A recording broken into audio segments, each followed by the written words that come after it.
Je voulais encore qu'on relise 1 Corinthiens 2, du verset 1 au verset 4. 1 Corinthiens 2, pardon, du verset 1 au verset 4. On va le relire. Amen. On va écouter donc nous. Pour moi, frère, lorsque je suis allé chez vous, ce n'est pas avec une supériorité de langage ou de sagesse que je suis allé annoncer le témoignage de Dieu, alors que je n'ai pas eu la pensée de savoir parmi vous autre chose que Jésus-Christ et Jésus-Christ crucifié. Moi-même, j'étais auprès de vous dans un état de faiblesse, de crainte et de grand tremblement. Et ma parole, ma prédication ne reposait pas sur les discours persuasifs de la sagesse, mais sur une démonstration d'esprit et de puissance. Amen. Alléluia. Amen. Paul nous dit ici ce soir, bien-aimés, Paul nous dit ici des éléments vraiment bien-aimés qui doivent nous faire comprendre ce que c'est que la vie chrétienne. Paul nous dit ici, bien-aimés, que il prêchait Jésus-Christ crucifié. Paul nous dit ici qu'il était dans un état de faiblesse, de crainte et de grand tremblement. Vous savez, un chrétien doit avoir la crainte de Dieu. Et, c'est-à-dire, et quand il marche, c'est comme si il y avait une peur en lui. Et cette peur-là, bien aimé, c'est pas la peur que le monde nous apporte, mais une crainte, c'est-à-dire une crainte, bien aimé, d'insulter Dieu, une crainte de pécher contre Dieu, une crainte, bien aimé, de faire des choses contre la parole de Dieu. Alléluia. Amen. Amen. Alléluia. Amen. Il dit de grands tremblements. C'est-à-dire que Paul avait compris que la vie chrétienne, ce n'était pas un jeu.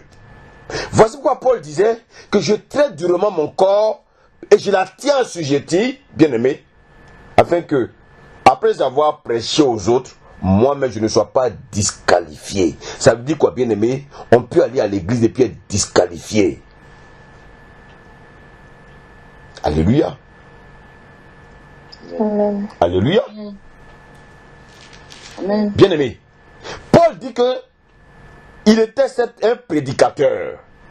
Mais il dit, la prédication, il dit, la parole, il dit ma parole, et ma prédication ne reposait pas, bien aimé, sur des discours persuasifs de la sagesse. Vous savez, parmi les chrétiens, il y a trop de discoureurs.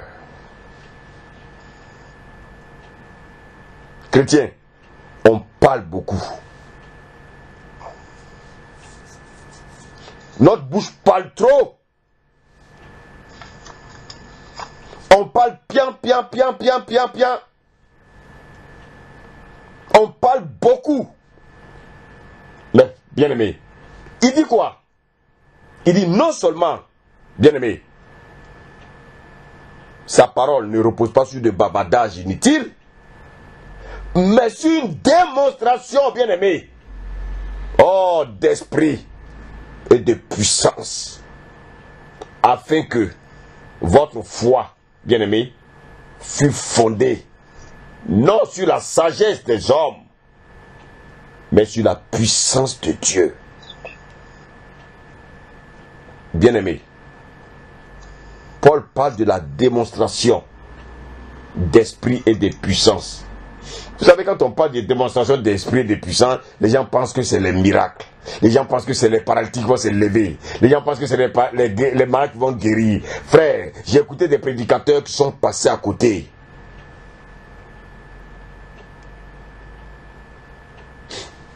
Attends, je vous pose la question. C'est quoi une démonstration?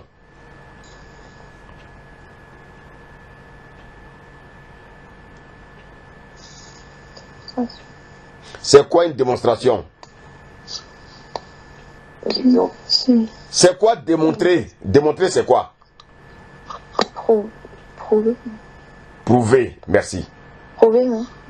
Prouver. Et qui peut me trouver un autre mot encore? Prouver. Faire quoi encore?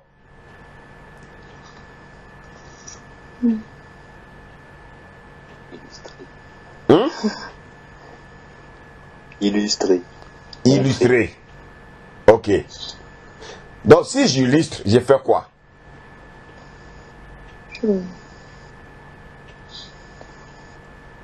Je montre, J'explique. c'est bon. Je fais voir. J'explique. Oui, mais quand j'explique, c'est toujours par la bouche. Mais après avoir expliqué, je dois faire quoi? J'agis. Je démontre. Je dois démontrer. Donner l'exemple. Alléluia. Amen. Amen. Amen. Donc si je démontre, qu'est-ce que je fais? Je mets en pratique. Alléluia.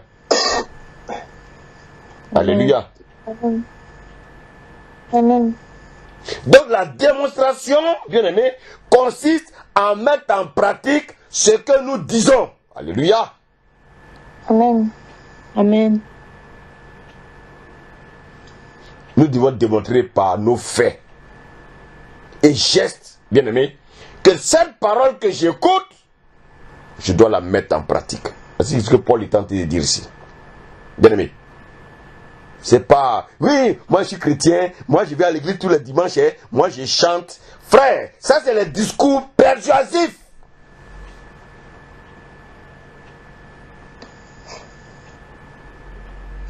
Nous devons démontrer, bien aimé, que nous avons compris, que nous avons assimilé la parole que nous avons reçue. Alléluia. Amen. Nous devons nous identifier à cette parole. Nous devons démontrer par notre comportement, frère, nos manières de vivre. Bien aimé, en un mot, nous devons démontrer par notre vie de sanctification. C'est ce que Paul est tenté de dire ici. Nous devons nous détacher du monde et des choses du monde, frère, pour bien vivre cette parole. Bien aimé, j'ai dit que je suis chrétien, c'est bien. Mais regardez bien. Souvent, les gens aiment dire, moi je suis chrétien, moi je suis chrétien.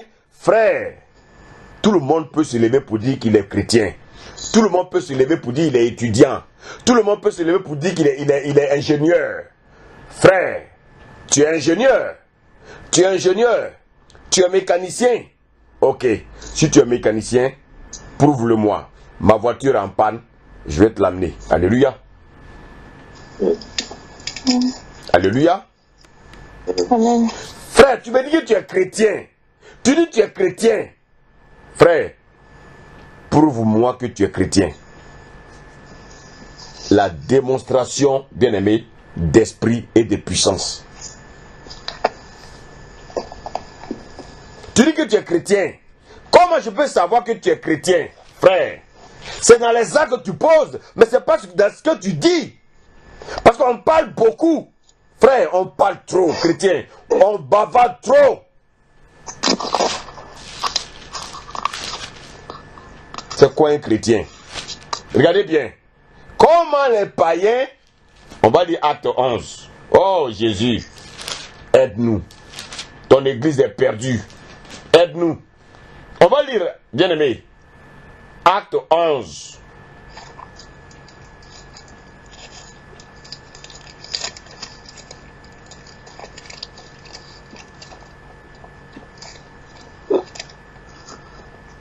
Alléluia. Amen. Alléluia. Amen. Attends, est-ce qu'il y a des gens de ce soir-là? Il dit Alléluia. Amen. Amen. Et alors, Amen. vous pouvez pas dire Amen? Amen. Acte 11, verset 18. Non, ouvrez le micro. C'est pas le moment. Ouvrez. Libérez-vous. Acte 11, verset 18. Amen. On va dire non. Oui, Amen. Après avoir entendu cela, Après avoir entendu, ils ont entendu quoi? Ils ont entendu la parole. Continue. après avoir entendu cela, ils se calmèrent et glorifièrent Dieu en disant, Dieu a donc accordé la repentance aussi aux païens afin qu'ils aient la vie. 19. Ceux qui avaient été dispersés par la persécution survenue à l'occasion d'Étienne allèrent jusqu'en Phénicie, dans l'île de Chypre et à Antioche, annonçant la parole seulement aux Juifs. Il y eut cependant parmi eux quelques hommes de Chypre et de Cyrène qui, étant venus à Antioche, s'adressèrent aussi aux Grecs et leur annoncèrent la bonne nouvelle du Seigneur Jésus.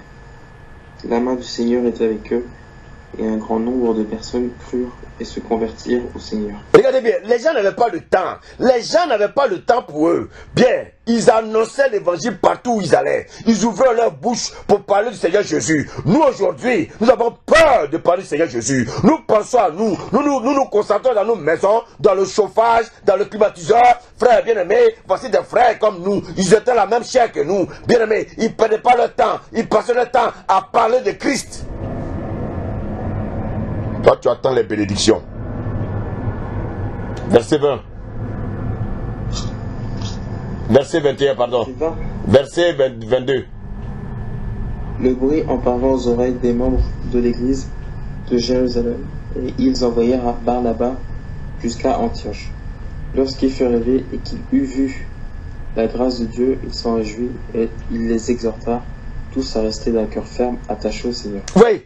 Partout ils allaient annoncer l'évangile et les gens se convertissaient. Leur joie, ce n'est pas de chercher les bénédictions. Frère, ici la personne ne cherchait bénédiction. Leur joie, c'était de voir les âmes qui étaient gagnées. Quelle est ta joie, toi? Quelle est ta joie? Leur joie, c'était d'aller annoncer l'évangile et de voir des personnes gagnées. Frère, je n'invente rien. C'était l'église primitive. C'est ce qu'ils faisaient. Ils n'avaient pas le temps pour eux. Toi, pour peu, tu es découragé. Pour peu, tu ne veux pas lire la Bible. Pour peu, oui, je commence à me sentir un peu loin de Dieu. Pour peu, mais quel genre de chrétien es-tu? Quel genre de chrétien es-tu? Ceux-là, on les battait tous les jours. Mais plus on les battait, plus ils allaient annoncer l'évangile. Ils ne se décourageaient pas pour dire oui, on m'a battu là-bas, donc moi j'abandonne. Frère, toi qui t'as battu, mais tu es toujours en train d'abandonner. Tu es toujours en train de jeter l'éponge.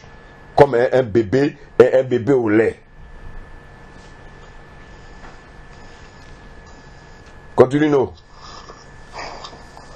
Car c'était un homme de bien, plein d'esprit, saint et de foi, et une foule assez nombreuse se joignit au Seigneur. Barnabas se rendit ensuite à Tarse pour chercher Saül, et l'ayant trouvé, il l'amena à Antioche. Pendant toute une année, ils se réunirent aux assemblées de l'Église, et ils enseignèrent beaucoup de personnes. Ce fut à Antioche que, pour la première fois, les disciples furent appelés chrétiens. Ah, on dit ce fut à Antioche que les disciples furent appelés chrétiens. Vous savez, Jésus ne connaît pas le nom chrétien là. Jésus ne connaît pas ça. C'est un nom qui a été donné par les païens, par les Grecs. Jésus ne connaît pas chrétien là. Quand on dit cela un chrétien, Jésus ne sait même pas ce que ça veut dire. Mais écoutez-moi bien. Comment ils ont pu identifier ces personnes-là comme des chrétiens? Ça veut dire quoi? Des gens qui font comme Christ. Comment ils ont pu identifier? Par rapport à la démonstration de leur comportement, la démonstration de leur manière de vivre, la démonstration, bien aimé, de s'attacher à la parole, la démonstration, bien aimé, d'évangéliser.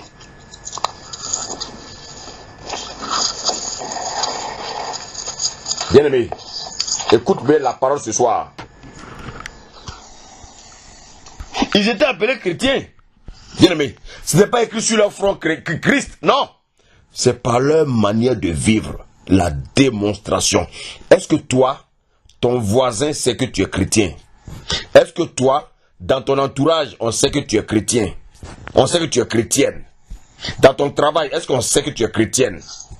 Frère, le chrétien, le vrai chrétien, c'est dehors qu'on voit sa chrétienté. Vous savez, l'église est remplie d'hypocrisie. Il y a trop d'hypocrites dans les églises. Il n'y a pas de vrais chrétiens dans les églises. Les vrais chrétiens sont reconnus par ceux qui sont dans le monde.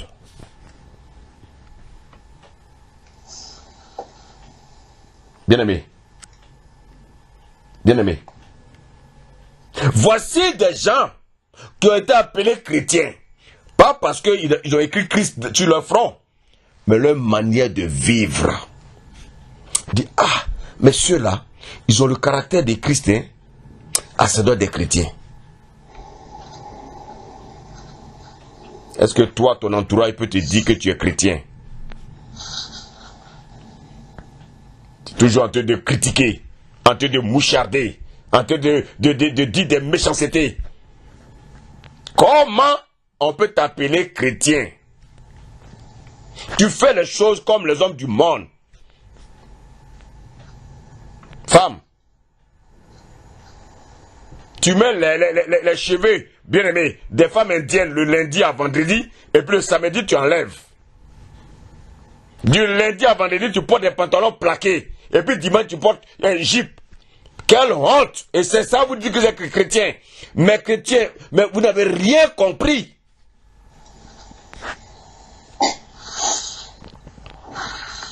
La vie chrétienne, bien aimé, c'est une démonstration, bien aimé, de l'esprit et de puissance. Voici des gens qui ont démontré qu'ils étaient des Christ. Dans leur comportement, ils avaient un langage correct. Ils n'insultaient pas les gens. Ils ne critiquaient pas les gens.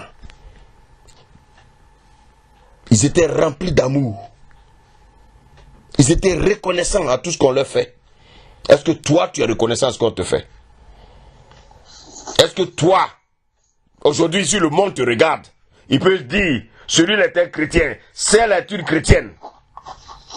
Bien-aimé, réfléchis ce matin, ce soir. Est-ce que si le monde te regarde, il peut te dire, ah, ma soeur, tu es chrétienne? Frère, est-ce que quelqu'un s'est déjà trompé pour te poser cette question?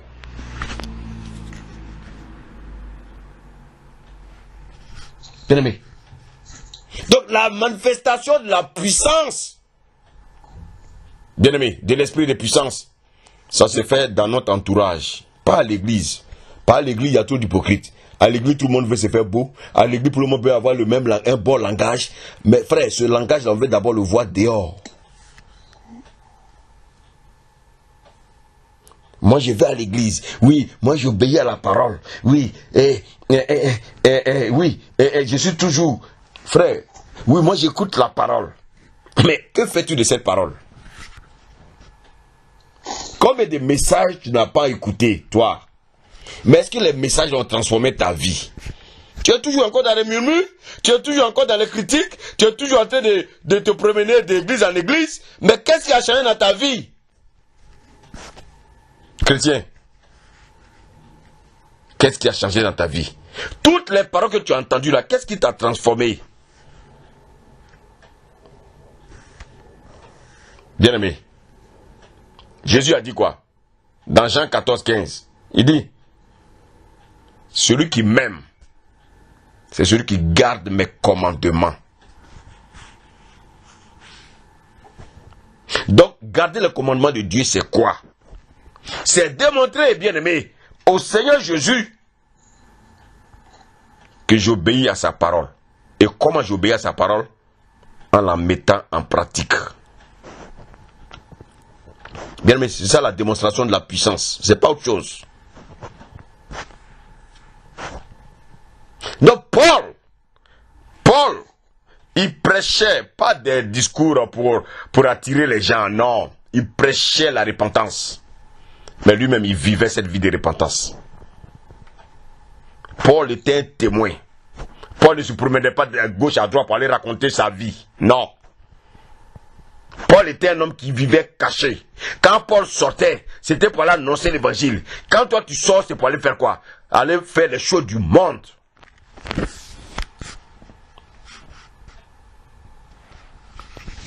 Lorsque la Bible dit, écoutez-moi bien. Souvent, on entend les gens parler de oui, on est sous la grâce, oui, Jésus est miséricordieux. Oui, Jésus est miséricordieux, nous sommes sous le temps de la grâce, mais cette grâce-là est valable à quel moment?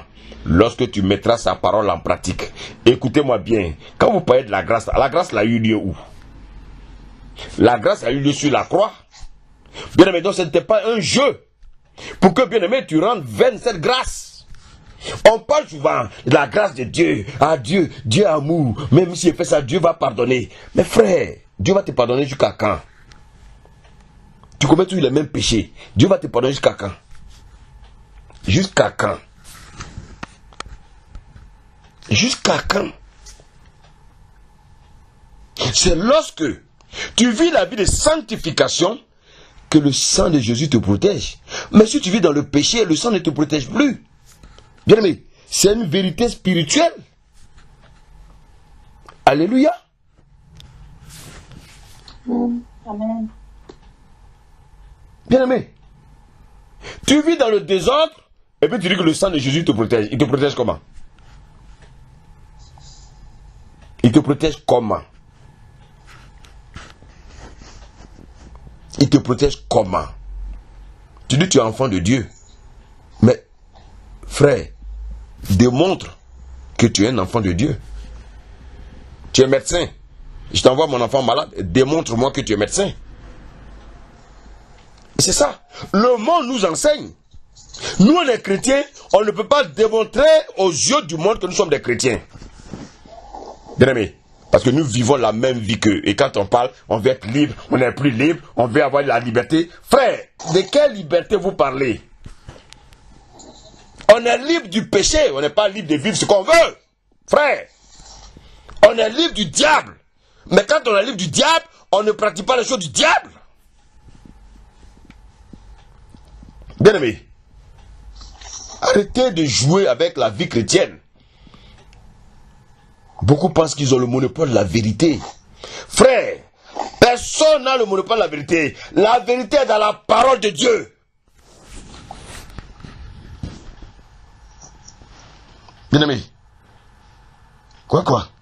Jésus va venir verser son sang, et puis toi, tu vas continuer à vivre comme tu veux. Et puis tu vas dire que son sang te protège. Bien aimé, il faut bien réfléchir ce soir. Les discours persuasifs. On aime trop bavarder. On parle beaucoup, mais on met en pratique moins la parole. C'est de ça qu'il s'agit.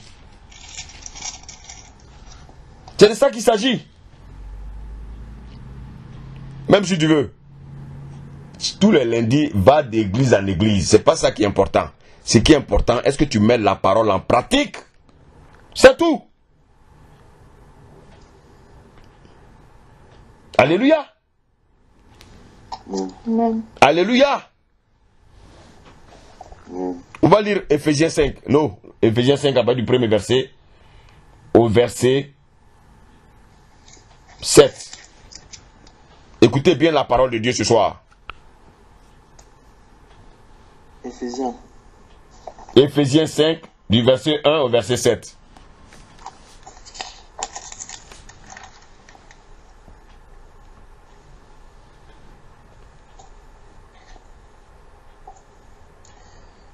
Ephésiens 5, du verset 1 au verset 7.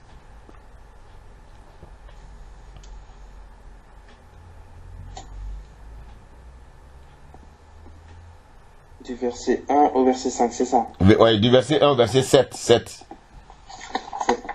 Devenez donc les imitateurs de Dieu comme des enfants bien-aimés, et marchez dans la charité, à l'exemple de Christ qui nous a aimés et qui s'est livré lui-même à Dieu pour nous comme une offrande et un sacrifice de bonne odeur. Amen. Regardez bien.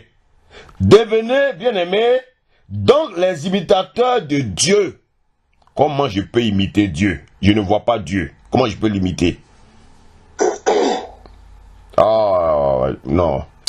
Ah, le Seigneur nous révèle les choses merveilleuses. Il dit, devenez donc les imitateurs de Dieu. Mais comment je peux imiter quelqu'un que je ne vois pas?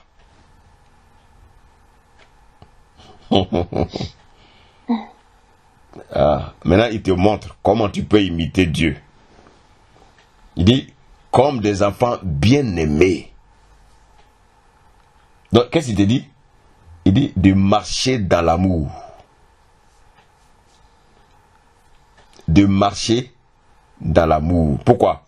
Parce que Dieu est amour. Et il a transféré son amour à qui? À Christ. Or, Christ c'est qui? Christ c'est la parole.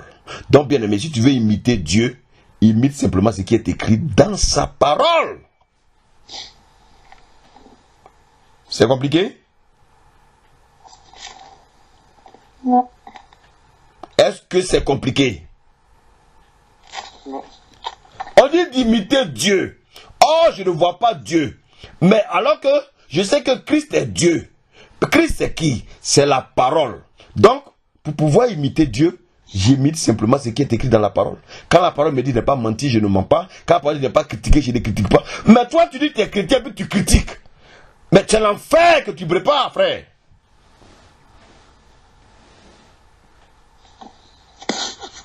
Tu dis que tu es chrétien, puis tu voles. Tu dis que tu es chrétien, puis tu t'habilles comme les hommes du monde. Tu parles comme les hommes du monde. Tu critiques comme les hommes du monde. Tu parles des gens comme les hommes du monde. Tu es égoïste comme les hommes du monde. Tu es ingrat comme les hommes du monde. Et puis tu dis que tu es chrétien. Frère, lis bien la Bible. Continue l'histoire, mon frère. Mais que l'impudicité, qu'aucune espèce d'impureté, et que la cupidité ne soit pas même nommée parmi vous. Ne sois même pas nommé. Il dit nommé. C'est-à-dire dans l'église là, quelqu'un qui vit dans l'impudicité, adultère, quelqu'un qui trompe sa femme, et puis se permet de dire que lui il est chrétien. Le Seigneur dit, il ne faut même pas que ce soit nommé. Et en général, c'est des gens comme ça, bien aimés, qui trouvent que les autres ne sont pas chrétiens. Eux, ils sont chrétiens. Ne sois pas nommé parmi vous. Oh, chrétien. La parole de Dieu, c'est elle qui nous transforme. Alléluia. Amen. On continue la lecture. Ainsi, qui convient, c'est ça, qu'on n'entende ni parole déshonnête, Ni parole déshonnête. Quelles sont les paroles qui sortent de votre bouche? Et vous dites que vous êtes chrétien. Vous êtes en train de critiquer les gens à des paroles méchantes. Et vous dites que vous êtes chrétien. Frère, nous aurons des surprises. Continue. ni parole déshonnête, ni propos insensés, ni plaisanteries, choses qui sont contraires à la bienséance, qu'on n'entende plus d'action de grâce, Qu'on entende plutôt des actions de grâce. Frère, qu'on entende plutôt des actions de grâce. Oh, la parole, vraiment, je t'aime trop. Continue. car sachez-le bien, aucun impudique ou impur ou cupide, c'est-à-dire idolâtre, n'a d'héritage dans le royaume de Christ et de Dieu. Qu'est-ce que vous avez dit, non? Que les gens qui ne suivent pas la parole, bah, ils seront pas bénis, quoi. Ils iront pas, je veux dire, ils n'auront pas de place auprès de Christ. Voilà, ça dit ils ne seront pas sauvés. C'est-à-dire, parce qu'aujourd'hui, nous tous, nous débattons pour entrer dans le royaume de Dieu. Amen. Amen. Et pour pouvoir entrer dans le royaume de Dieu, il faut vivre dans la sanctification. Amen. Donc, le Seigneur nous dit que tous ceux qui ne vivent pas dans la sanctification, c'est-à-dire tous ceux qui sont dans l'impudicité, qui vivent dans l'impureté, dans la cupidité, dans l'idolâtrie, dans toute la méchanceté, toutes ces choses-là, ils ne vont pas hériter le royaume de Christ. Ouais, c'est pour ça qu'on prêche, on vous prêche pour que vous vivez une vie correcte. Tu es chrétien le dimanche, mais du lundi à vendredi, tu fais comme les païens. Non, mais moi je ne te vois pas. Un pasteur ne te voit pas, mais Dieu te voit. Dieu te voit. Tout ce que tu fais dans les ténèbres là, Dieu te voit. Et ce qui est malheureux aujourd'hui, c'est que on appelle mal bien et bien mal. Aujourd'hui, tous les faux pasteurs, tous les faux chrétiens appellent les hommes de Dieu qui sont dans la vérité, qui sont faux. Mais on est dans un monde en envers. Et la Bible l'avait dit. Donc rien ne surprend. Continue la lecture, s'il te plaît. Verset 6. Que personne ne vous séduise par de vains discours. Ah, tu vois non? que personne ne vous séduise par des vains discours. Donc tout cela, moi je suis chrétien, moi je vais à l'église, moi je chante, moi je prie, tout ça, c'est pas important. Ce qui est important, démontre-moi que tu es chrétien. Mets la parole en pratique. Alléluia. Oui. Alléluia. Amen. Est-ce que c'est compliqué ce que j'ai dit là? Non. Mais la chair n'aime pas ces choses-là. La chair fuit la vérité.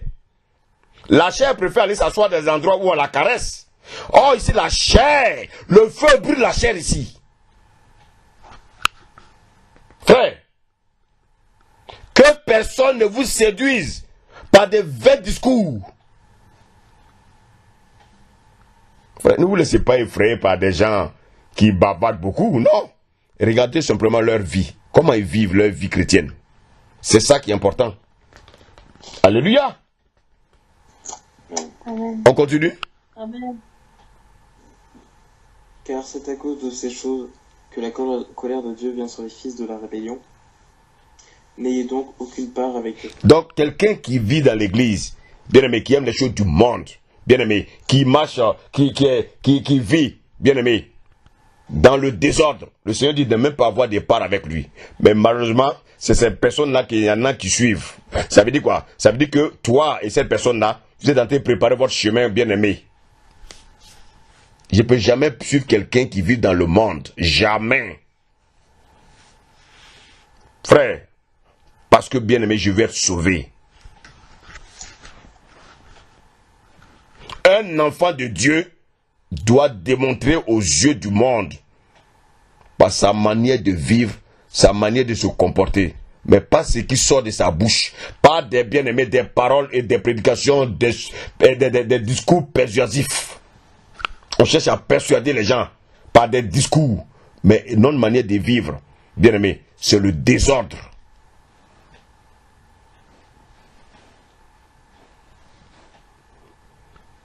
Bien-aimé, beaucoup aujourd'hui sont devenus ennemis de Christ. Ils sont ennemis de la croix. Beaucoup banalisent Dieu. Ils vivent comme ils veulent. Vous croyez que Jésus va venir mourir à la croix pour que toi tu vives ta vie? Non. Il est venu mourir à la croix pour que tu vives sa vie. Tu dois vivre la vie de Christ. Alors pour cela, qu'est-ce que tu dois faire? Tu dois chercher à te dépouiller, bien-aimé, et non faire plaisir, bien-aimé, à celui qui est en face de toi, ou bien faire plaisir, bien-aimé, aux choses du monde. Jamais de la vie. C'est facile de dire que Dieu comprend. Ah non, Dieu comprend. Écoutez-moi bien. Quand Jésus était dans le jardin de Gethsémani, quand ça chauffait sur lui, qu'est-ce qu'il a dit?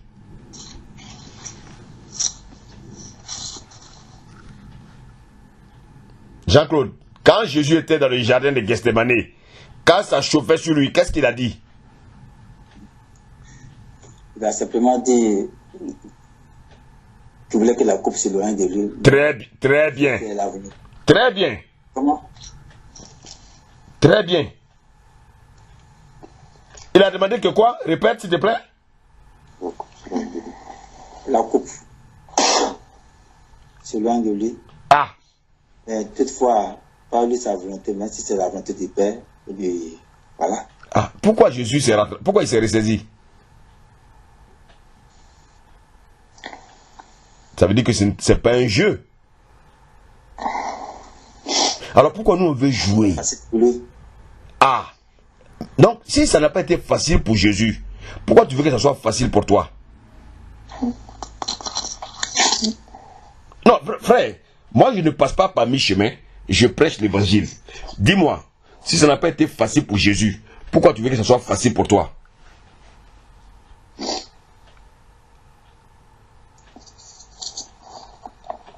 Pourquoi on cherche des excuses?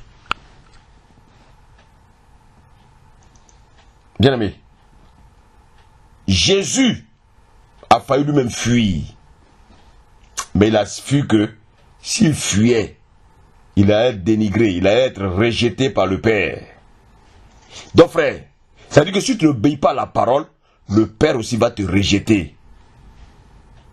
Attends, si vous ne croyez pas, on va lire un passage. Lisons Osée 4, verset 6. Osée 4, verset 6.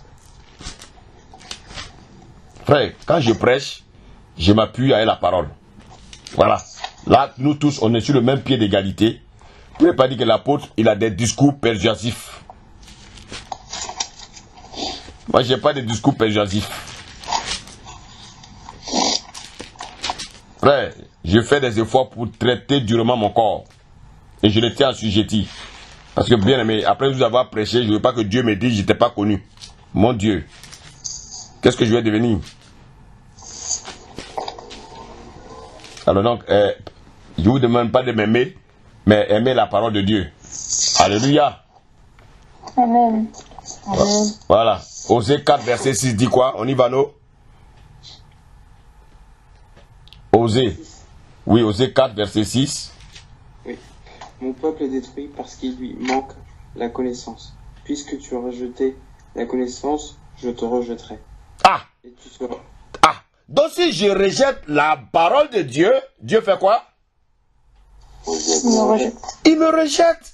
Bien aimé, je n'invente rien. Je n'invente rien. Si tu rejettes la parole de Dieu, puis tu veux vivre ta vie, il va te rejeter. C'est pas les discours persuasifs, hein, aller faire des prédications de 1000 heures. C'est pas ça qui est important. Ce qui est important, est-ce que le peu que tu as entendu là, tu la mets en pratique? Donc, bien aimé, si tu rejettes la parole de Dieu qu'on te prêche là, Dieu dit, il va te rejeter. Or, vraiment, je ne veux pas que Dieu me rejette. Je ne veux pas aussi que Dieu te rejette. Alors, le seul conseil que je peux te donner, mon frère, ma soeur, la parole, même si elle est dure là, mets-la en pratique. Alléluia. Amen. Alléluia. Amen. Amen. Aujourd'hui, les chrétiens font des choses, quand je parle, ils sont en train de me juger. Oui, pourquoi ils me jugent? Pourquoi ils me jugent? Tu portes des cheveux des Indiens, on dit oui, c'est pas bon, tu dis on te juge. Comment un chrétien peut mettre des bouts d'oreilles sur son nez? Un nouveau qui vient, qui n'a pas la connaissance, mais lui, on ne peut même pas le juger parce qu'il ne connaît pas. Mais après 1 an, 2 ans, mais il doit comprendre qu'il doit enlever la bout d'oreille. Parce que la parole est écrite. Bien aimé, comme vous lisez le livre d'Ésaïe, de Jérémie, d'Ézéchiel là, on parle des boucles, tout ça là, on parle de ça là-bas. Alléluia. Amen. Amen. Écoutez-moi bien. Nous ne devons pas faire notre volonté. Nous devons faire la volonté de Dieu. Or, la volonté de Jésus dit, je fais la volonté de celui qui m'a envoyé. Mais est-ce que nous faisons la volonté de celui qui nous a envoyé? Toi, tu cherches à faire ta propre volonté. Vas-y, moi, il y a des jours où tu pries, il y a des jours où tu ne pries pas. Quand tu n'es pas content, tu ne pries pas. Quand tu n'es pas content, tu ne veux pas faire l'œuvre de Dieu. Quand tu n'es pas content, tu commences à raisonner. Moi-même, souvent, je sens qu'il y a quelque chose qui ne va pas. Oui, ça ne va pas, c'est qu'il y a encore la chair qui veut te dominer.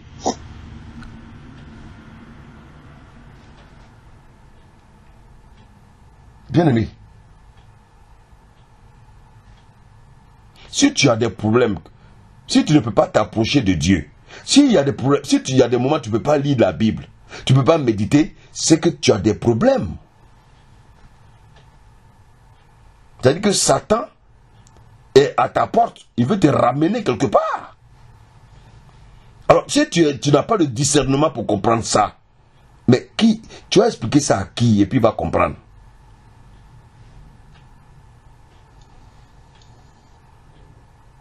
Bien aimé, c'est ça. Aujourd'hui là, si on donne une révélation, on dit que oui, bon bien né, et Satan est mort. Je ne sais pas si les chrétiens vont visiter encore les églises. Si on dit Satan n'existe plus, il n'a plus de pouvoir, qui va aller à l'église encore? Il y a beaucoup qui vont à l'église parce qu'ils ont peur des sorciers. Il y a beaucoup qui vont à l'église pas parce qu'ils aiment Dieu, non.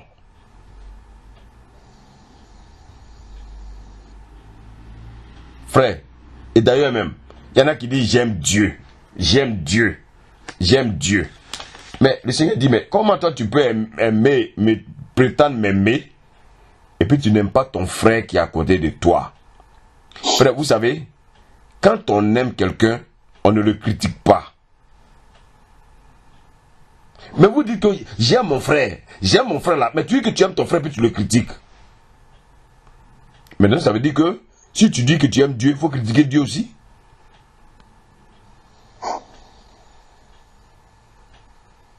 Bien aimé,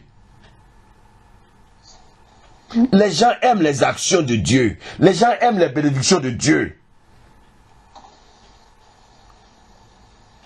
mais ils n'aiment pas la parole de Dieu. Vous savez, l'endroit où il y a vraiment l'hypocrisie, c'est dans l'église. Il y a des gens, je dis, ils sont contents, ils vont à l'église. Non, je dis, il ne va pas à l'église. Hein. Mais le lundi, il va démarrer sa voiture pour aller au travail. Et vous prétendez aimer Dieu? Frère, quand on aime Dieu là, c'est tout notre être. On lui donne. Quelqu'un qui travaille un jour de culte, on peut comprendre qu'il travaille, gloire à Dieu. Mais quelqu'un qui ne travaille pas, qui reste à la maison pour dormir, il dit non, moi je lis ma Bible à la maison, alors que Dieu dit que chacun doit avoir son assemblée. Frère, vous savez qu'il y a un problème? Tu n'aimes pas Dieu, tu aimes ses bénédictions. Il y en a qui ont peur de mourir, donc ils vont se cacher à l'église. Oh, frère, il ne faut pas venir à l'église parce que tu as peur de mourir. Il faut venir à l'église parce que tu aimes Dieu.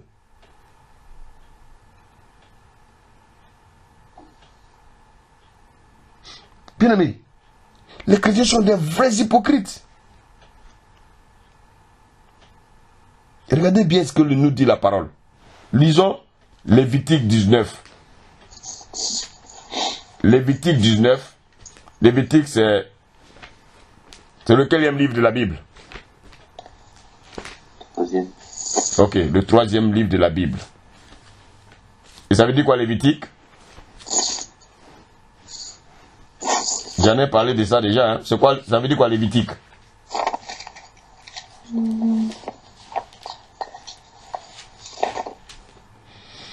Bon, cherchez ça, vous me direz ça le dimanche.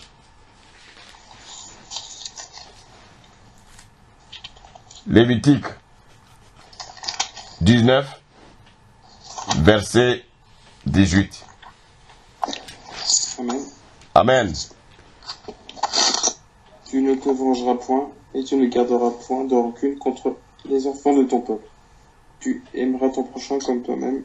Je suis l'Éternel. Tu aimeras ton prochain comme toi-même. Je suis l'Éternel. Lis le verset 34. Amen. Amen. Vous traiterez l'étranger en séjour parmi vous comme un indigène du milieu de vous. Vous l'aimerez comme vous-même, car vous avez été étranger dans le pays d'Égypte. Je suis l'Éternel, votre Dieu. Alors, regardez Dieu. Dieu dit même l'étranger de l'aimer. À plus forte raison, ton prochain, ton frère chrétien, tu ne peux pas l'aimer. Tu es en train de le critiquer partout. Comme si toi, tu avais un bon témoignage. Comme si toi, tu étais mieux que lui. Tu le critiques partout. Il a fait ceci, il est comme ça. Parce que tu es allé quelque part, on t'a donné une prophétie de sirène. Tu penses que c'est comme ça. Non. Est-ce que toi-même ta vie est correcte? Vous attendez des prophéties. Que les gens, vous n'avez pas de relation avec Dieu, vous attendez des prophéties. Moi, je n'ai pas prophétie de quelqu'un. J'ai une relation avec Dieu. Non, je sais ce que Dieu me dit. Dieu te dit d'aimer l'étranger. Ton frère chrétien, tu ne peux pas l'aimer. Tu es en train de le critiquer. Alors, c'est quel genre de chrétien ça? Mais ce n'est que des chrétiens hypocrites. On revient dans le livre de Luc. Luc 19.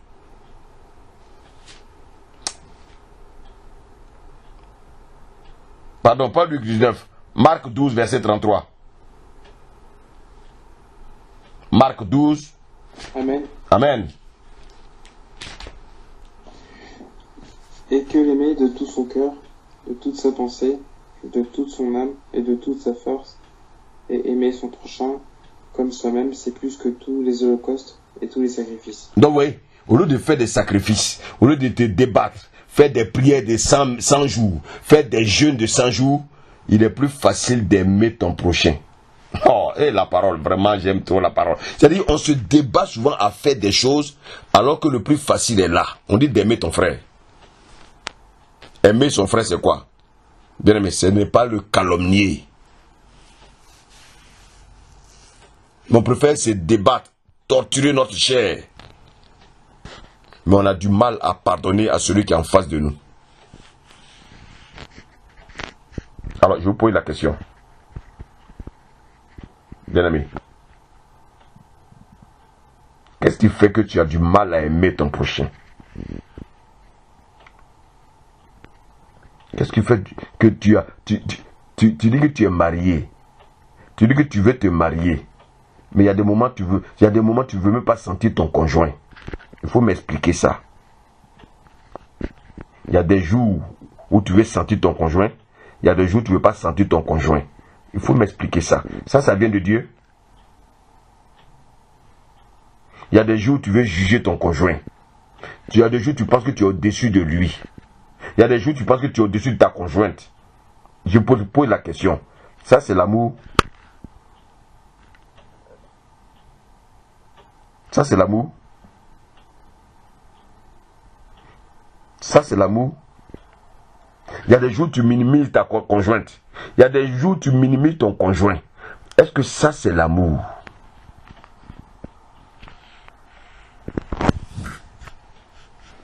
Romains 13, verset 9. Ceux qui doivent se marier là, et les mariés, le dimanche, asseyez-vous bien, parce que Dieu m'a donné un message pour vous. Asseyez-vous bien. Amen. Asseyez-vous bien. Je pense que si après ce message-là, vous ne changez pas, c'est que vraiment on ne peut rien faire.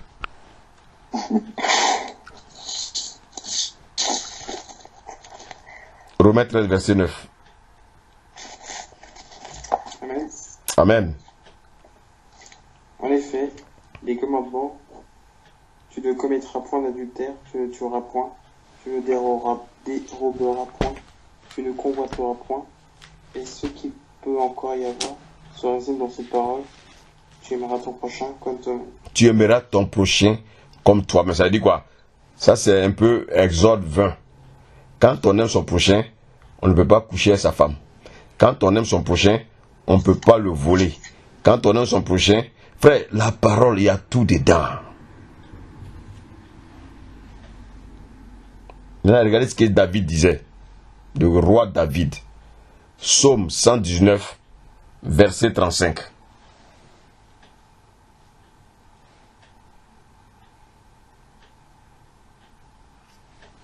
Psaume 119, verset 35.